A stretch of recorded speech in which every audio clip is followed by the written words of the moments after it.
Eco পার্কে তোমরা তো অনেকেই এসছো, কিন্তু ইকো পার্কের পিছনে যে একটা এত সুন্দর জায়গা আছে, জায়গাটা অনেকটা অফবিট বললেই চলে। অনেকে বাইক রাইডের জন্য এই জায়গাটা আদর্শ বলে। আর এই জায়গাটা আসলে তোমরা মনে হবে একটা আলাদা জায়গায় চলে এসেছি, ওয়েস্ট বেঙ্গলে নেই, মনে হচ্ছে আমি প্যারিসে চলে আসি, কারণ আমার পিছনেই আছে প্যারিসের আইফেল টাওয়ার। আর এই সুন্দর জায়গার সৌন্দর্য উপভোগ করার জন্য আমরা চলে আসলাম ইকো পার্ক 4 নম্বর গেটের কাছে। যেহেতু আমাদের ডেস্টিনেশন মধ্যম থেকে ছিল, তার জন্য মধ্যম চৌমাথা হয়ে এয়ারপোর্টের পাশ দিয়ে 1 নম্বর গেটের সাইড দিয়ে সিটি সেন্টারের পাশ দিয়ে বিশ্ব বাংলা সরণি হয়ে আমরা পৌঁছে গেলাম ইকো পার্ক। আর ইকো পার্কের পৌঁছানোর পর সেখান থেকে সোজা চলে গেলাম ইকো পার্ক 4 নম্বর গেটের মাঝখানে। ইকো পার্ক 6 নম্বর গেটে যাওয়ার জন্য তোমাদের এই জায়গাটা আসতে হবে। এটা হলো ইকো পার্ক 4 নম্বর গেটের পাশে।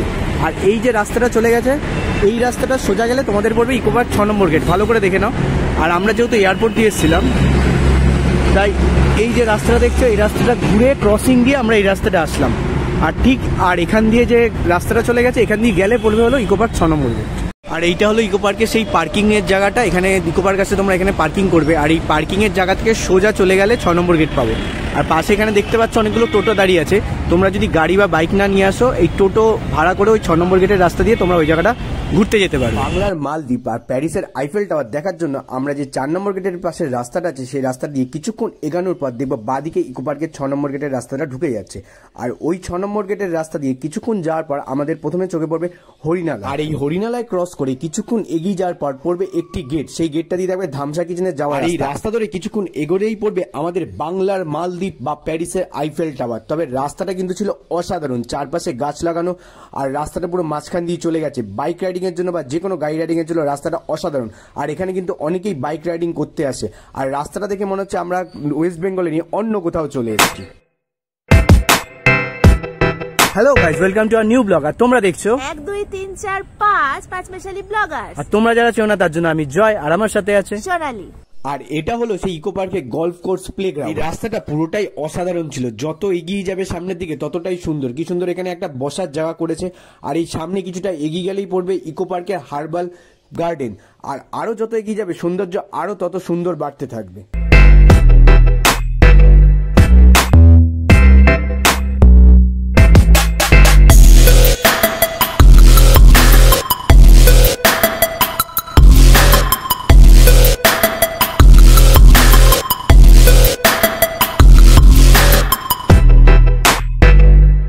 পার্কে 6 নম্বর গেট দিয়ে ঢোকার পর কিছুক্ষণ পরে এই রাস্তাটা পেলাম। রাস্তাটা এতটাই সুন্দর, না দাঁড়িয়ে পারলাম না। পাশে ঝিল আর এই পাশে সুন্দর রাস্তা, তার মাঝখানে আমরা, মানে অসাধারণ লাগে। তার জন্য কিছুক্ষণ সময় কাটানোর জন্য এই জায়গাটা দাঁড়ালাম। সামনে আরো সুন্দর জায়গা আছে, কিন্তু এই জায়গাটা অপূর্ব।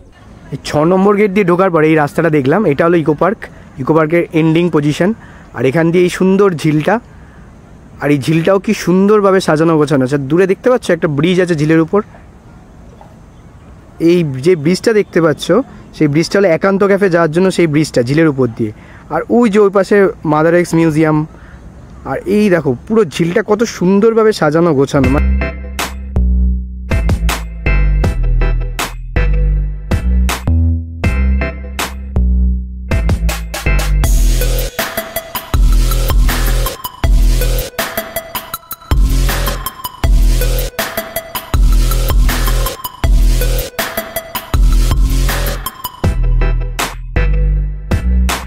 যেতে যেতে সুন্দর একটা জঙ্গল দেখলাম। চারপাশটা বেশ সুন্দর নিরিবিলি পরিবেশ।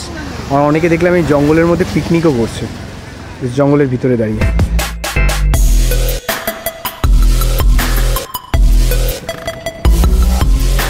এরপর ধীরে ধীরে আমরা আরো রাস্তাটা দিয়ে সোজা এগোতে লাগলাম আমাদের বাংলার মালদ্বীপ বা প্যারিসের আইফেল টাওয়ারের উদ্দেশ্যে। কিন্তু রাস্তা দিয়ে যত এগোচ্ছি, রাস্তাটা এত সুন্দর, এত ওয়েল মেনটেন, আর চারপাশটা এত সুন্দরভাবে সাজানো গোছানো যে তোমাকে মুগ্ধ করবেই। আর সাথে এই উপরি পাওনা এই ঝিলটা, ঝিলের পাশে এই রাস্তা এত সাজানো গোছানো, ভালো তো লাগবেই এই রাস্তায় আসলে তোমার। দেখতে দেখতে এখানে পাশ দিয়ে একটা টয় ট্রেন চলে গেল। এই টয় ট্রেনটা হলো সেই টয় ট্রেন যেটা ইকো পার্ক থেকে যে টয় ট্রেনগুলো ছাড়ে। আমরা দাঁড়িয়েছিলাম ঝিলটার ঠিক ওই পারে। এবার আমরা ঠিক ঘুরে ঘুরে আসলাম ঠিক এই জায়গাটায় ঝিলের এপাশে। এবার আমরা দেখতে পাচ্ছি আমার পেছনে রয়েছে একান্ত ক্যাফে। আরেকটু এগিয়ে গেলে দেখতে পাবো প্যারিসের আইফেল টাওয়ার। ও সরি, প্যারিস না, কলকাতার আইফেল টাওয়ার।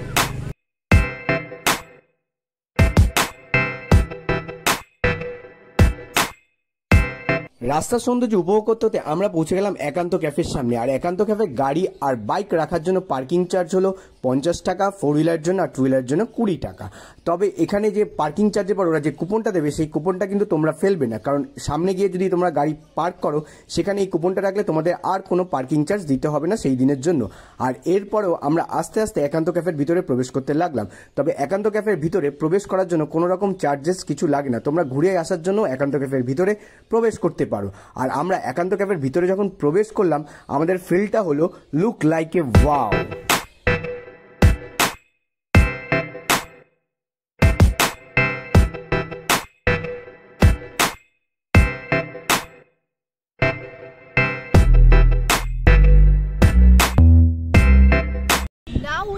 বাংলার মালদ্বীপ ইকো পার্কের পেছনে এই একান্ত ক্যাফেদের মধ্যে এত সুন্দর একটা ভিউ রয়েছে, তোমরা নিজেরা না আসলে দেখে বুঝতে পারবে।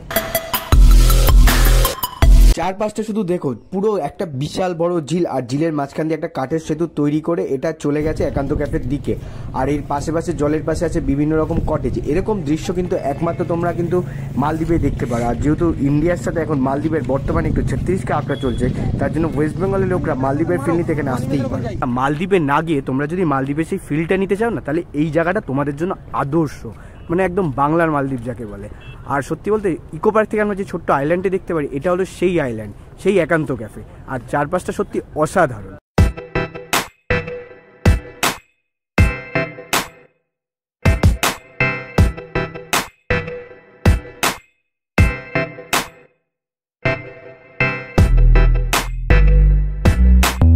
আর এরপর আমরা ধীরে ধীরে প্রবেশ করে গেলাম একান্ত ক্যাফের ভিতরে। আর একান্ত ক্যাফের ভিতরটাও খুব সুন্দরভাবে সাজানো গোছানো ছিল।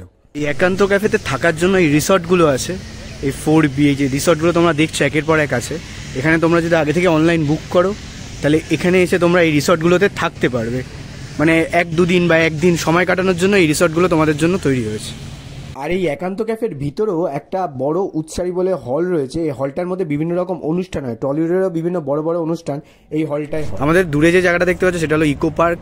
আর ইকো পার্কের ঠিক ঝিলের উল্টো সাইডে আমরা দাঁড়িয়ে আছি একান্ত ক্যাফের মধ্যে। মানে দূর থেকে ইকো পার্কটা কেমন লাগছে দেখো তোমরা। আর এখানে সবাই বোটিংয়ের জন্য ব্যস্ত।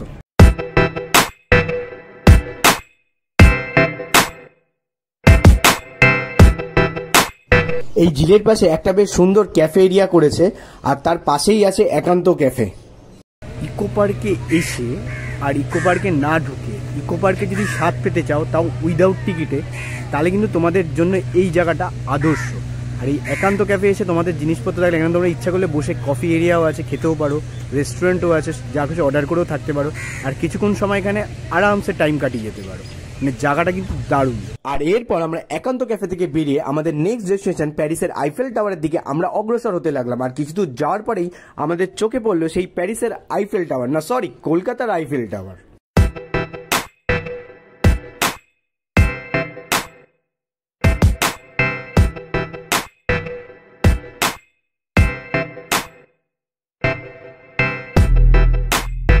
ইকো পার্কের 8 নম্বর গেটের সামনে রয়েছে এই আইফেল টাওয়ারটি। আর এই আইফেল টাওয়ারটা তোমরা যদি ইকো পার্কের মধ্যে দিয়ে না এসে দেখতে চাও, তাহলে ইকো পার্কের যে 1 নম্বর গেটটা আছে সেখান দিয়ে ঢুকেও তোমরা আইফেল টাওয়ারের সামনে আসতে পারো। এছাড়া আমরা যেই প্রসেসে যেভাবে আসলাম সেইভাবেও তোমরা আসতে পারো। এই আইফেল টাওয়ারের আশেপাশটা খুব সুন্দর, আর চারিদিকে খুব সাজানো গোছানো, আর বসারও কি সুন্দর জায়গা আছে। তার জন্য আমরা একটা সাইডে বাইক পার্ক করে বসে পড়লাম। আর এখানে বসার জন্য বা সময় কাটানোর জন্য কোনো টাকা পয়সা কিছু লাগে না, সম্পূর্ণ ফ্রি অফ কস্ট। শুধু তোমরা যদি বাইক নিয়ে যাও তার জন্য একটা পার্কিং চার্জ দিতে হয়, যেটা তোমাদের আগেই বলেছি।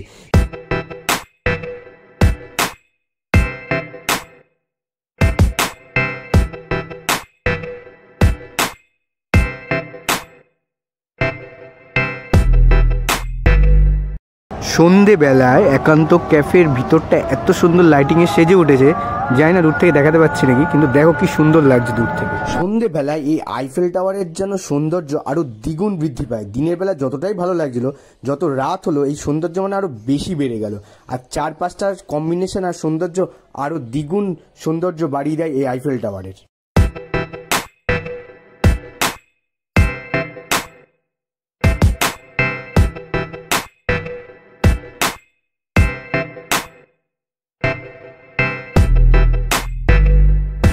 এই জায়গাটা তোমরা কি করে আসবে? তা আমরা যেহেতু বাইক নিয়ে এসেছি, তার জন্য আমরা কি করেছি, আমরা ইকো নম্বর 4 নম্বর গেট এসেছি। 4 নম্বর গেটের পাশ দিয়ে রাস্তাটা চলে গেছে, ঠিক সেই রাস্তা দিয়ে কিছুটা এগোলে ইকো পার্ক 6 নম্বর গেট, আর সেখান দিয়ে কিছুটা এগোলেই ঠিক এই জায়গাটা পড়বে। আর তোমরা যদি 4 হুইলার নিয়ে আসো ঠিক সেম ভাবে এই প্রসেসে আসতে পারো। যদি তোমাদের কাছে যদি 4 হুইলার বা বাইক না থাকে, তাহলে তোমরা যদি এই জায়গাটা আসতে চাও, তাহলে ইকো পার্ক 1 নম্বর গেটের পাশে দেখবে অনেক টোটো পাবে, তাদের কাছ থেকে 15 টাকা বা 20 টাকার বিনিময়ে তোমরা এই জায়গাটায় তোমরা অনায়াসে আসতে পারবে।